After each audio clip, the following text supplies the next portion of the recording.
set up storage facilities, No. created a digital hybrid portal through the internet so that you can pay in gold, silver, and bullion units and do business and open up commerce. This was one of the most exciting inventions in this area I've ever seen in banking. And his name is James Turk from Gold Money. I interviewed him actually too, but you've got to meet him. This is so exciting. He wants to replace the dollar with his own. He doesn't really steward his invention that way. In my understanding from meeting him and interviewing him is that, first of all, he doesn't live in the United States of America.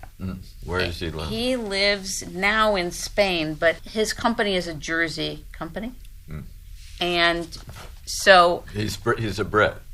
He's not, but the company is a Jersey company. And it took many years. He has several patents in this.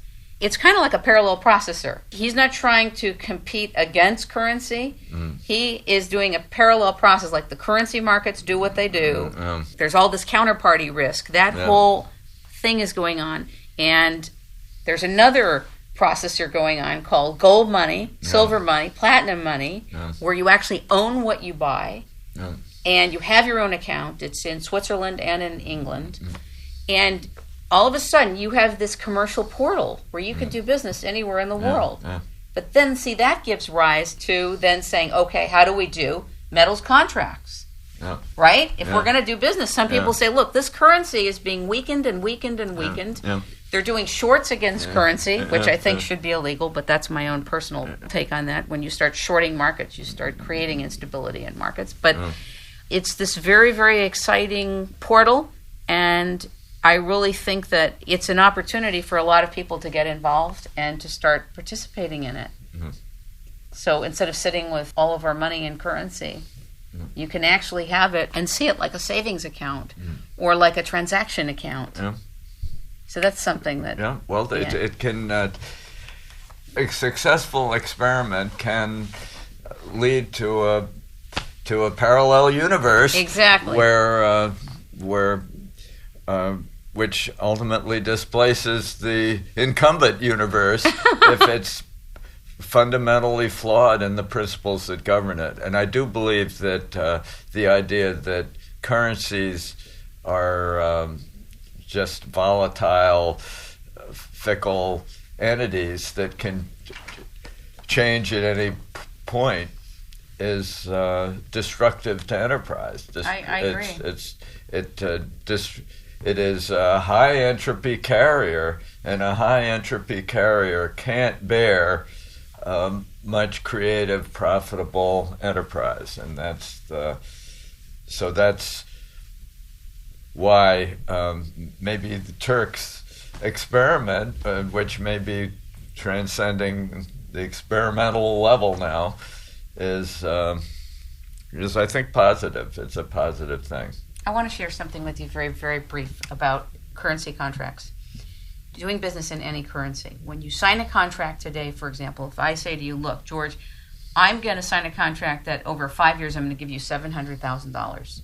But today, if you sign the contract today, I will give you $400,000 today. The average person out there thinks I'm going to go for the 7, not knowing that the $700,000 5 years from now, given what's at work in this economy and with the players in it, that all their purchasing power, that is not $700,000 worth of value.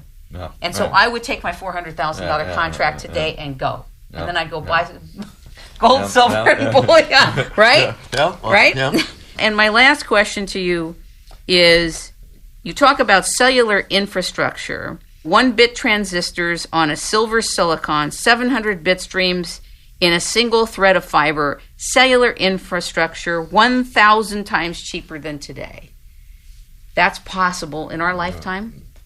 Well, it's almost happened since I said that. I mean, we're almost there. I mean, can I use that machine? You can right now. Where do I get it? It's just an iPhone, a BlackBerry. Any of these devices are thousands of times cheaper than and more productive in their processing of information than your cell phone 5 years ago. I mean, and it's in the course of its ascent today. I mean, wireless telephony has become wireless computing. It's founded on what I call the teleputer, and I've been predicting the teleputer for decades, but nobody actually. Is that teleportation pewter, or tell us something else? No, it's a teleputer. It's this BlackBerry or iPhone or whatever it is with thousands of applications on it. It's a device that is incomparably more potent than your desktop computer was 5 years ago. And it can, I've been going around the world for 20 years talking about the teleputer that would be as portable as your watch, as personal as your wallet, would navigate streets, GPS on your iPhone. It could. What do you think is going to happen to bandwidth? Bandwidth. It's going to go exponential. Bandwidth is the low entropy carrier that allows all this to happen, and information is migrating to the electromagnetic spectrum because it is the ultimate low entropy carrier based on the speed of light that governs the length of every wave, and that thus produces a completely regular pattern of radiance that can bear any kind of information. And so when you talk about a mere 1,000-fold improvement in the power of your wireless technology, you're greatly underestimating its potential and even its existing achievement. What is the company that you have in Los Angeles that you were sharing the other day? Can you share a little something about it? I was so excited when you were talking about it. Well, this is called OTOY, and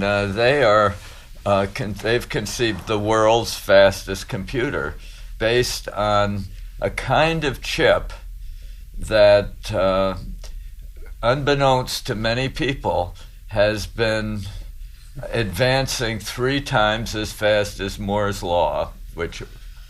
so we're going to retire more for a little while? And these processors are called graphics processors.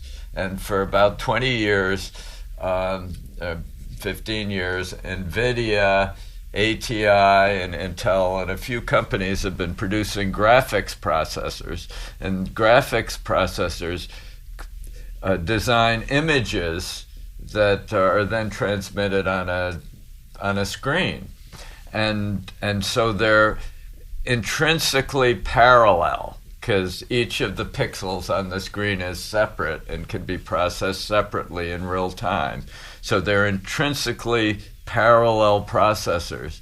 And as the semiconductor industry, the microchip industry has advanced, these graphics processors have been advancing 3 times faster than microprocessors that Intel puts in your personal computer.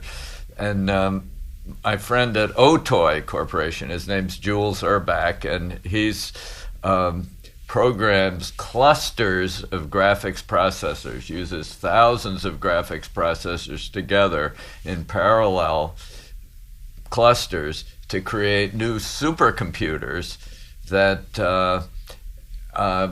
on the basis of prototypes that he's been doing with AMD, which is the hardware company, that will be the world's fastest computer. Last year, the fastest computer did 38 teraflops. That's trillions of floating point operations in a second. Trillions in a second.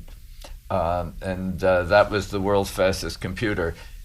Jules's computer will do petaflops. That is 10 to the 18th. Wow. And that's 1,000 times faster than teraflops. And he can do it, and this has always been possible, but because he anticipated the advance